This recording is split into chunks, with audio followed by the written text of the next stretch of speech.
In this video, we're going to take a look at some circuits concepts. So, the first thing we want to do, it says two metal spheres are charged as shown and then connected together by wire and a resistive material shown in green. So we'll assume the other part of the wire is made of metal and it's easy for current to get through. It says, in which scenario is the voltage drop greater? So remember, my favorite definition of voltage is charge pressure. Basically, how packed together is the positive charge. We are saying that positive charge is moving, which is actually backwards, but it gives us the right answers. So, charge pressure, I want to look at how packed together the charges are. So when I'm looking at the voltage, I'm looking at how packed the charges are here versus how packed the charges are on the other side.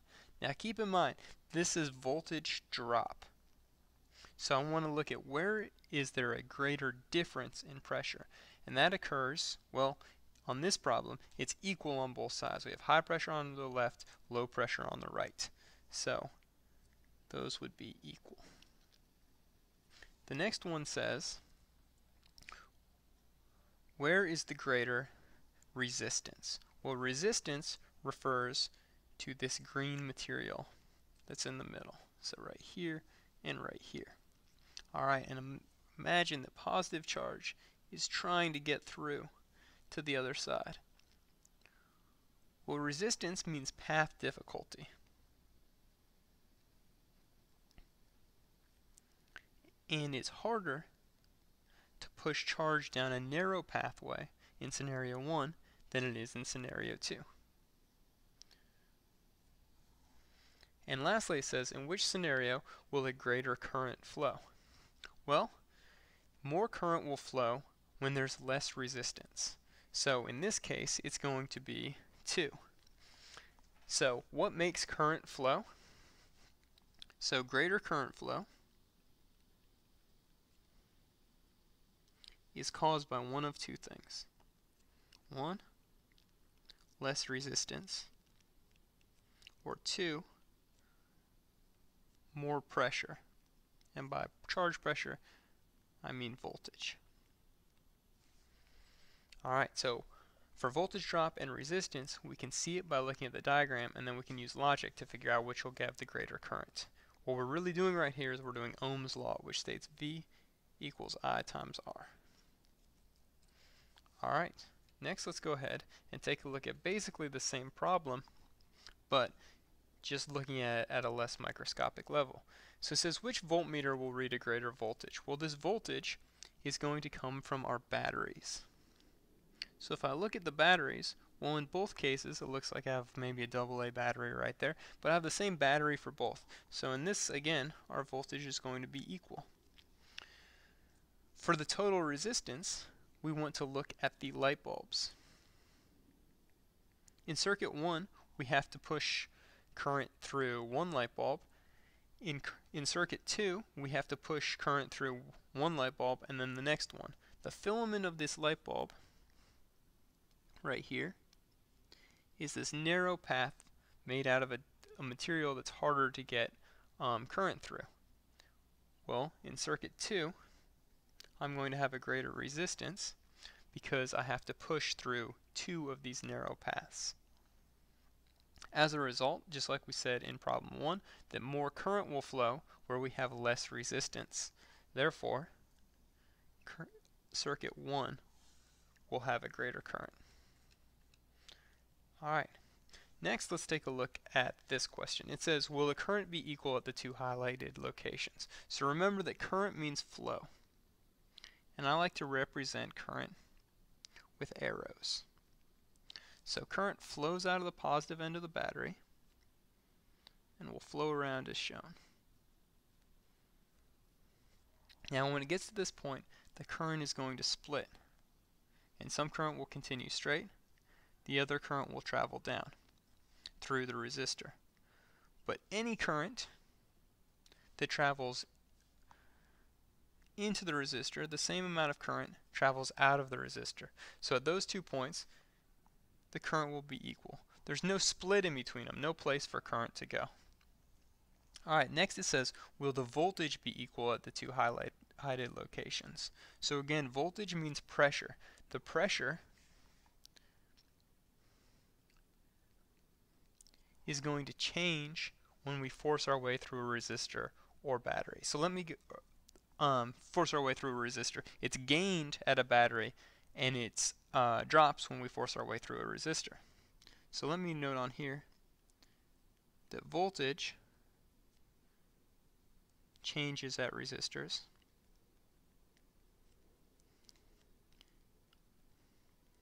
and it's gained at the battery, whereas current splits at intersections. Since these 2 points are on the opposite side of a resistor, then the voltage will not be equal.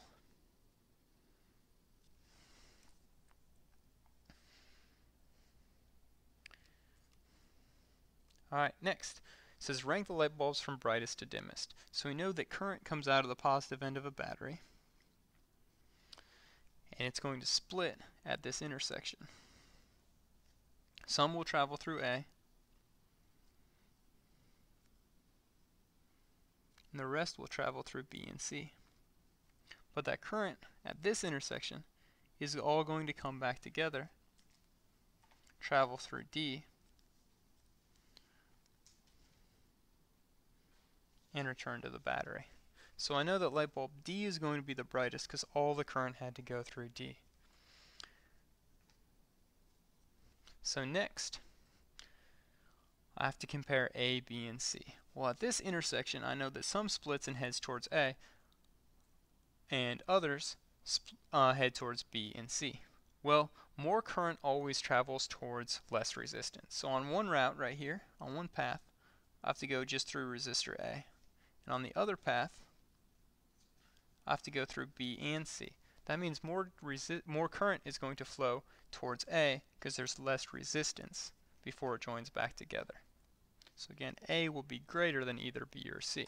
Now if I look at B and C, there's no intersection between them. That means any current that flows into B must also flow into C, which would make them equal in brightness. Notice that in the directions it says if any have equal brightness like B and C do, you need to list them alphabetically. It won't accept it if you say C equals B.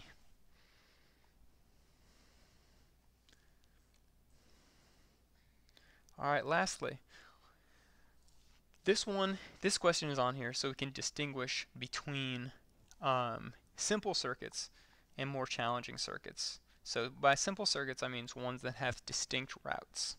So let's go ahead, I'm going to highlight my routes. So first, let's highlight in green, I could travel this way. So through B and E. Another route would take me through A and C. And a third route would take me through A and D. So the first question says, which resistor, if any, is on multiple routes? And the correct answer is A, who is on the second 2 routes. That means that I can use my distinct route. So I can use I equals V divided by R. I can use that on any route that doesn't have a resistor that's on multiple routes. So anytime a route includes A, I'm not really going to be able to use this equation. I'll have to use equivalent resistance, which we'll talk about later. For the first route that I highlighted in green, I could do 15 divided by 50, and that would give me the resistance for B and for E. By the way, that 50 ohms comes from adding B and E together. So for B, I could do 15 divided by 50. That's a yes. And for E, I could also do 15 divided by 50. That's going to be a yes. Now, the problem is that when I have resistor A, and it's on both routes, you know a resistor is like a thin passageway that's tough to push current through. But if 2 routes include that resistor, they can really only each use a portion of it. So my I equals V divided by R doesn't quite work for those. So for resistor A, I can't just do 15 divided by 80, because we have to keep in mind that A is not just on the route with C, A is also on the route with D. So when we don't have a distinct route, which we don't for AC or AD, then the answer is going to be no.